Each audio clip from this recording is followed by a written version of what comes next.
Hello my friends! In this animation tutorial, we're going to be recreating the Magic 8-Ball toy. For this project, you only need Procreate. And let me show you how it works. So we're going to create a fun game that you can play with your friends. And you're going to start the game, and the messages are going to go through really quickly. And then depending on where you pause it, that will give you your answer. And what I really love about this is you can add whatever kinds of messages you want. If you want to keep this retro, you can keep the original messages, or you can update it and use a bunch of fun slang. This energy is mid is a really good example. For this project, you're going to need this template I've created for you. You can find it using the link below, or better yet, scan this QR code. Once you see it on your screen, you're going to hold your finger down on it and then choose Save to Photos. In Procreate, you're going to go to Photo and then load it. So we're going to go to our layers here and start a new layer. And then in our brushes, we're going to go to calligraphy and find our monoline. For the monoline, I'm going to be using 20%, and I'm going to start with color number 2. So you can use your finger to pick that up. And we're going to create this triangle shape. Now you can use whatever colors you want, it's up to you. So what I'm going to do is I'm going to create the arc here and hold my pen down. And then if you go to edit, you can actually adjust these shapes. So that can be very helpful.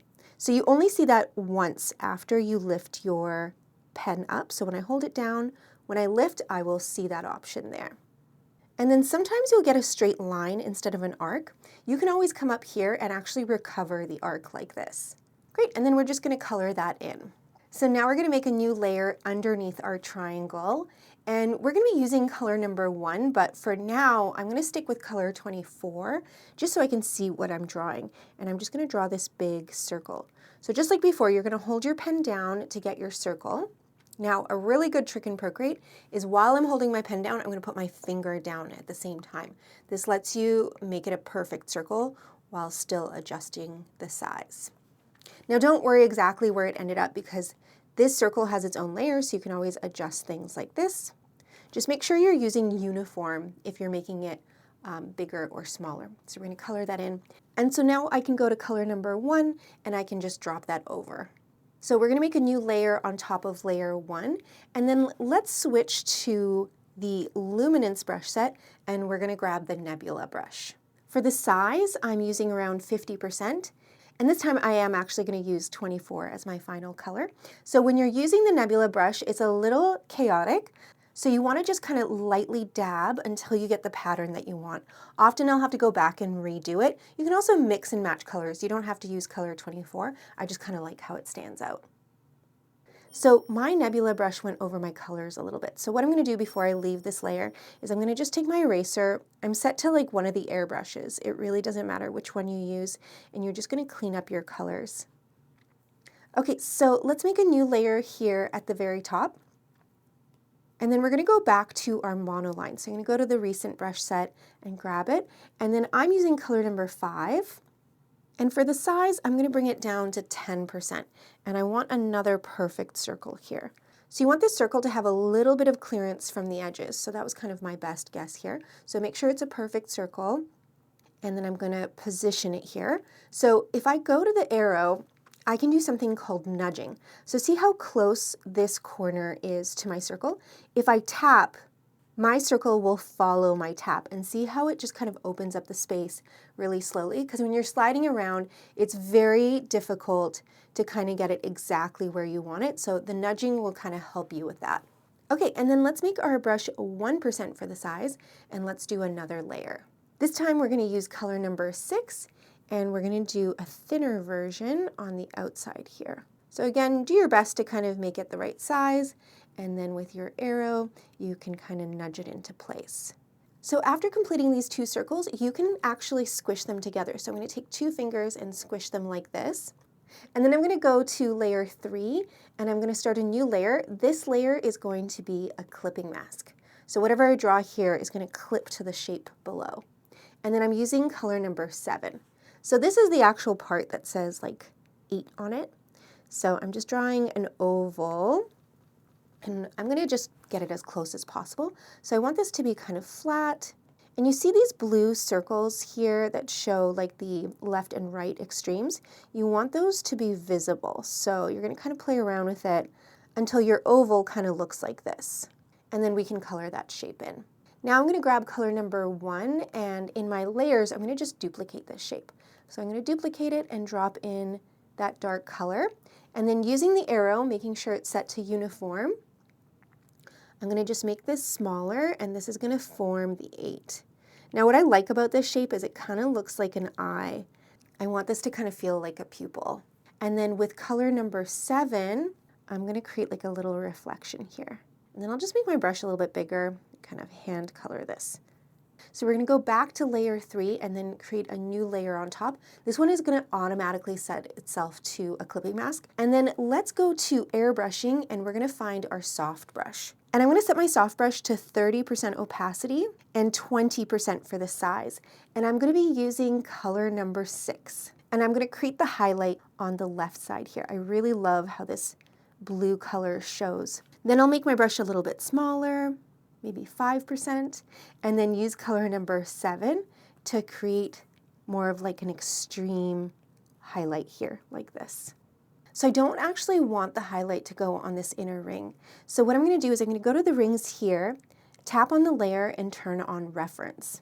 Then I'm going to find my highlight, which is layer 8 for me, might be a different number for you, and then I'm going to start a new layer on top. So I have color number 1 picked out, and what I'm going to do is drop it in here, and then also between these 2 rings, like this. Okay, so let's get into our first halftone. So we're going to go back to this highlight that we created, and I'm going to show you how we can layer effects on top of each other. So in the magic wand, we're going to go to halftone. So we're going to swipe our pen to the right, and the more you activate it, the larger the bubbles will get. So it's totally up to you how much of this you add. I think I ended up with about 15%. And what I really like about it is the way that it drops off here on the edges. I think that looks really cool. So another thing that I like to add to this is a chromatic aberration. It works in a very similar way. So when I swipe my pen to the right, it activates it. And this is what I'm looking for. I really like this orange glow that it adds to the highlight. And then you can control it even more by finding this gray circle and moving it around. So I can kind of control where that nice orange goes. I actually kind of like it in its original spot. Okay, so let's add this effect to the triangle. So we're going to go to layer 2. But before I do this, I want to combine it with a gradient because that's when it looks really good. So I'm going to tap on the layer and turn on alpha lock. I still have my soft brush picked out, and then I'm going to go to color number 4. And maybe let's make the size a little bit bigger, so 7%. So with color number 4, it's much darker. I'm going to kind of just add this to the outside edges, almost kind of creating like a spotlight in the middle. So don't worry if this isn't very smooth. What we're going to do is we're going to go to the magic wand and add some Gaussian blur. So again, swipe your pen to the right, and you can see it smooths it out. Sometimes it goes a little overboard, so be careful, and I just like to go back and kind of readjust it. So I'll adjust it, I'll do a little bit of more of Gaussian blur, kind of a back and forth kind of thing. And then maybe for the middle, I'm going to try color 16. I'm going to make my brush a little smaller, maybe 5%, just add a tiny little bit of this. So let's add the halftone on top of this, but I don't want it to be too intense. So one way I can do that is by duplicating the layer. Okay, so check this out. So this time we're going to do halftone, and I think I'm going to make the bubbles a little bit big, so I'm sticking with 15% again, but I think it'll be hard to read the messages. So now I can go to this layer and I can just turn down the opacity. So I'm going to set mine somewhere between 20 and 25% so that I can see the halftone, but it's not taking over. Okay, so if you're happy with that, you can just squish those layers together, and then let's go back to layer 4 with the Nebula pattern. And again, I don't want it to be too intense, so I'm going to duplicate this layer and then apply my halftone. And I'm setting it this time to 25. And then I'm going to just take my slider and I'm going to turn this down. You can also play around with blending modes. I can just toggle through. There's no right or wrong option here. Like for example, I really like color dodge. I think it does something interesting. Okay, so I'm pretty happy with that. So I'm going to squish these 2 layers back together. Okay, so now we're just going to create some colorful noise here. So I'm going to go back to layer 3 and start a new layer. So the brush that I'm looking for is in another library, and an easy way to navigate this is if you scroll your finger down, you can put in the word RAG, and this brush is called the Ragged Lane, and this is in your Procreate library. So I'm going to set my opacity to 70% and my size to 12%. And I'm going to be using colors 11, 12, and 13 for this. And I'm brushing on the specks like this. Now these are very hard to control, and you'll definitely have to adjust your sliders if you're not using a pressure sensitive stylus. We're also going to add halftone to this to kind of make it a little bit more fun. So what I do is I overdo it like this, and then I'm going to switch my eraser to this brush. So if you just hold down on your eraser, you're going to see that it changes it to that brush. And then I'm just going to use that to kind of erase here and kind of make this look more like kind of a fun highlight like that. Okay, so now that I've got that, I'm going to add a little bit of halftone, makes it all crazy. And then again, I'm going to go in with my eraser and kind of just chill this out a little bit. Okay, so that's the Magic 8 Ball completed. And just to keep my layers organized, I'm going to group all of them. So what I'm going to do here is I'm going to swipe right, starting from the top. And I'm going to go all the way down to layer 3, and then I'm going to group these. When you group it, you're going to see a new group, and there's a little arrow, and you can see it kind of organizes it. This also allows me to move my Magic 8 Ball around, just in case I need to kind of reorganize my composition. So you can decorate your Magic 8 Ball any way you want. You could add crystals or some cool wave formations. You could also just skip the decorative component and jump right into the animation. So for the lavender, we're going to start a new layer, and I'm going to be using color 25, which is essentially pure white, to draw my lavender. I'm going to do a big pinch and jump back into the classic library. And in my recent brush set, I'm going to grab my Monoline. And I have it set to 20%. And I'm just going to create a little guide for my lavender. So I'm going to create an arc like this. And don't worry where the lavender is. We're going to move everything around. And we're also going to only draw the lavender once and then make a bunch of copies of it. Once you have your stem, you're going to go to the end and you're just going to turn this down. So I'm going to set it to 10%. And I'm going to start a new layer for the final drawing of my lavender. So the way the lavender looks is it grows in these clumps. So we're going to start with the top clump here, and the base of it is where you first get your little bud that's complete. So there's not a lot of complete buds. They kind of overlap each other like this, but we're going to start with one complete one. And then from that one, we're going to start creating kind of a wider base. And we don't really care about what the outside of our line looks like. We're kind of creating a stained glass effect. So it's really the inside part that's going to matter. So if you get something like that, definitely take the time to erase it, because that's the part that really matters. So I'm going to keep kind of drawing these little buds here. And what I'm working on is to try and get the top to kind of be more of a point. So I'm kind of setting up the shape of this. And the last one will kind of point up like this. And then maybe I'll just like fill in this part here with kind of a half one. So that's my first little cluster, and then I can start the next one. And I want to leave a lot of clearance because I'm going to draw a stem between them. Okay, so that's my next clump, and then I'm going to connect this with the stem between it like this. So halftone is very fun to use in digital art because it's a very easy way to create a unified style. And you can see how convenient it is to add it to your layers. Okay, wonderful. So I think that's my last cluster. Okay, so pause the video here if you need a little bit more time. Okay, so I'm just finishing up with my lavender here. And then we're going to add some leaves and such. So the leaves mostly cluster here at the bottom. So I like to do at least like one really big leaf like that. And then I'm going to split it in half. And I'm going to do these separating lines. But I don't want to do too many of them because it's going to get really tight on the inside. So one really big one, and then maybe a few more slender ones just to kind of fill this out. Those ones won't have any of like the lines going through them, and maybe some up here. We're just looking for a little bit of balance here. Okay, so let's jump into coloring. So the first thing we're going to do is get rid of this template here. So go down and delete it, and then I'm going to invert the white to black. So I'm going to tap on it and go invert. Already looks much better. And then we're going to use reference. So I'm going to tap on the layer and turn on reference. And we're going to keep the purple separate from the green. So I'm going to start a new layer underneath my reference layer. And what I'm trying to do here is keep my coloring separate from my outline. and reference is the key to that. So I'm using color number 16, and we're going to be creating gradients. So this is just our base color, and I'm going to start coloring in the nodes here. Now, it's really important to control your threshold when you do this. So when I drop in the color, I'm going to keep my pen on the page, and there's a number here. You can see. You want to make sure this number is in the 80s. If it's too high, the color will spill out. But far worse is if the threshold is set too low, it's not going to fill into the very edges and it's going to create lots of problems. Another way to think about it is you can keep your threshold as high as you want, as long as the color doesn't spill out.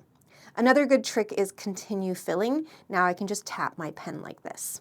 Okay, wonderful. So I have all the purple colored in, and now I'm going to start a new layer for just the green.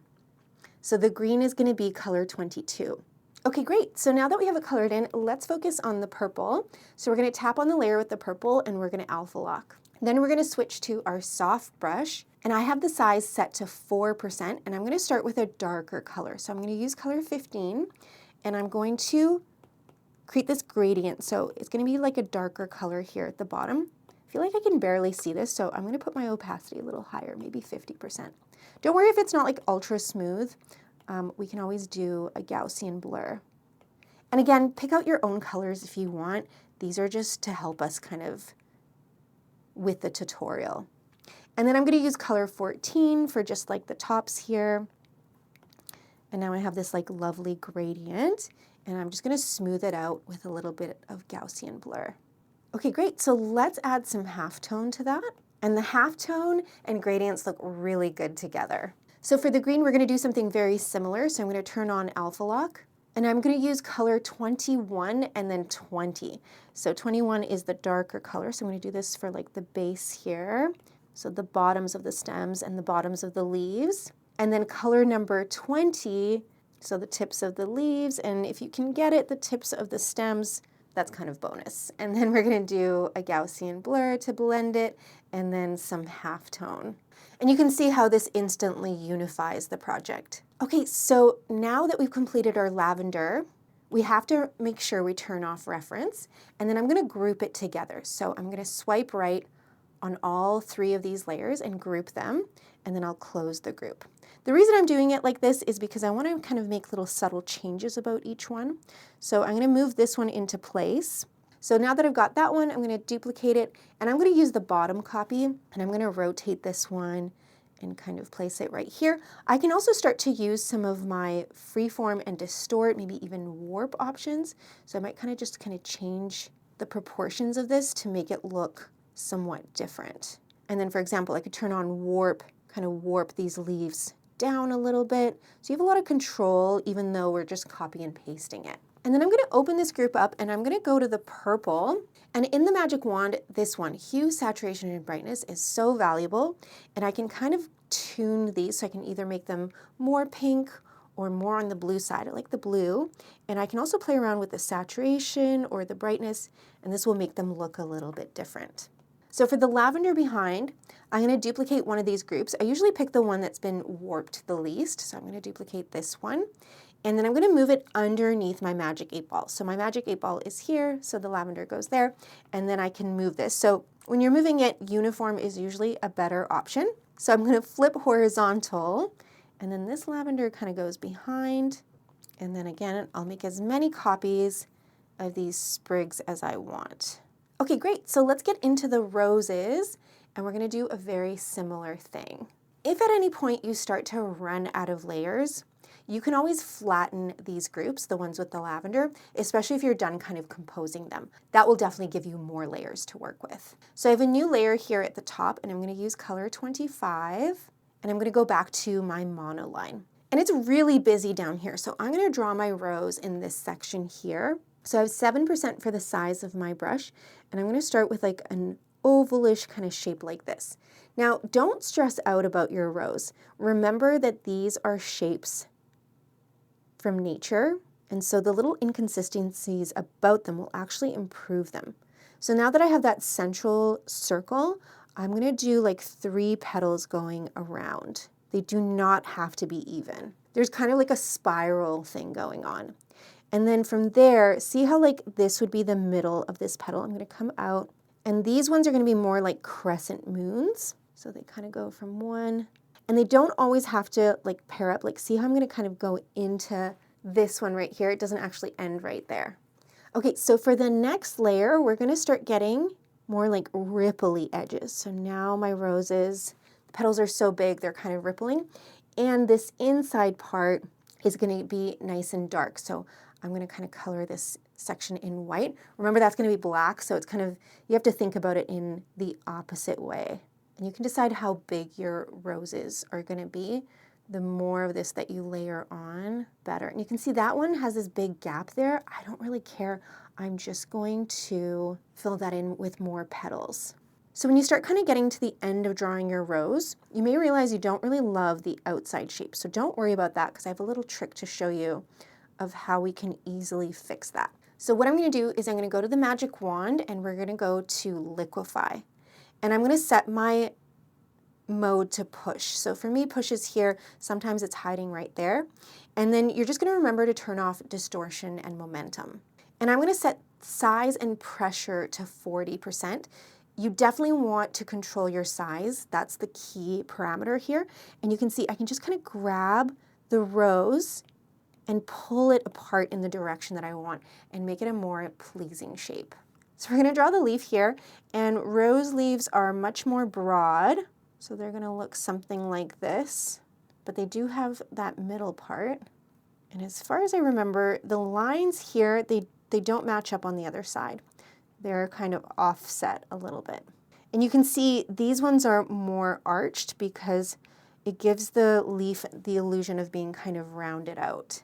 Okay, so we're ready to color. So we're going to invert our rose, and then we're going to turn on reference. And then I'm going to make a new layer underneath for the colors. So I'm going to start with color 17 for the rose, but really you could use any color you want. So on a separate layer, I'm going to do the green, and I think I'm going to reuse the same green colors. So color 22. Okay, so I'm going back to the rose, and I'm going to alpha lock it, and then I'm going to use my soft brush. So whatever base color you used for your rose, so I'm going to grab my original base color, and I'm going to darken it. So I'm going to come down and to the right, like kind of creating an L shape, and then you're going to change the hue on the outside. So I think in this case, I'm going to push it towards the blue here. So this is going to give me my darker color, and I'm going to just darken. I could actually go even a little bit more with that. I think I'm going to darken the left side of the rose, and then I'm going to do the opposite for the other side. So I'm going to grab the original color. This time I'm going to go up and to the left. I'm going to push it towards the orange, and I'm going to create, oh, that's maybe a little bit too much. Kind of dialing that in and kind of creating my gradient like that. Great, and now we're ready for halftone. So I'm going to apply that, and then we're going to do the same for the leaf. So I'm going to turn on alpha lock, a little bit of 23 for the base, and then a little bit of 20 for the tip. A little bit of Gaussian blur, I'm sure you guys get it now, and then a little bit of halftone. Okay, wonderful. So let's make sure to turn off reference, and then we're going to group these 3 layers together, and I can apply my rose and see how it does. I think that looks great, actually, and then I'm going to duplicate this group. I'm definitely going to flip this rose over, and then I'm really going to change the colors here. So spend as much time as you need to get your composition looking exactly the way you want. And then to complete this portion of the project, we're just going to cut off all this stuff at the top. So what we're going to do is we're going to go to Canvas here, and we're going to go to Crop and Resize. And under Settings, we're going to make this a perfect square. So this number here has to match this number. So I'm going to put in the smaller number, so 2048. And then it's going to cut my canvas like this. So you can see we have a little bit of that stuff at the top here. So we're going to go to layer 1 and just delete that, and then change our background color. So you can pick whatever color you want for your background. You just want it to be nice and dark. If you want kind of the original color, this was in the purples, and it's almost a black color, if you can believe it. Now you can see there's some inconsistencies here. So what I'm going to do is I'm going to go to my Nebula layer and just make this layer a little bit bigger to kind of fix that problem. But now you can see the Magic 8 Ball is not centered. So you don't want to select the background nebula. You're going to start right on top, and you're going to swipe right on all of these groups. So we're going to make sure we're set to uniform, and then I might even make this bigger and just center it like this. So when we're doing animations in Procreate, we really have to simplify our layers, and I don't want to ruin my original copy. So I'm going to go to Gallery, and I'm going to duplicate this, and then we're going to squish all of our layers together. So I'm going to do a really big pinch like this, and this is just going to become my background. Now we're ready to turn on Animation Assist. So we're going to go to the wrench here and turn on Animation Assist. And the first thing we want to let Procreate know is what parts of our animation are not moving. So this square here, we're going to tap on it and we're going to set that as our background. And then if we go to settings, we don't want our onion skins. It's not going to really help us here. So we're going to just change the onion skin frames to 0. So now we're ready to start writing our message. So I'm going to kind of zoom in on this portion here, and I'm straightening out the top as best as I can. And then you're going to pick a color that you want your words to be. So I'm going to do like a very, very light pink. And then we're going to go to the wrench and we're going to go to add and then add text. And let's start with our first message. So if you have some sort of idea, you can write that. But if you don't, maybe let's do nope, and then comma, and then not today. Now, if you're not seeing your keyboard, all you have to do is go to your settings, go to Apple Pencil, and turn off Scribble. So you're probably going to want to change your font. So the way that you do it is you have to double tap on your letters like this. Do you see how they all have this blue outline? You can't really change anything unless you do that. So once you have that, you're going to go to Edit Style, and you can look through the font options. So I'm going to stick with Arial Bold. Now, I don't really ever adjust my sizes here because I find it annoying. So once you find your font, you're going to hit OK, and you're going to just use the arrow for the final adjustments. So I can make it bigger and place it wherever I want, make sure it's nice and straight. And the first one is always the hardest because you have to make all these decisions.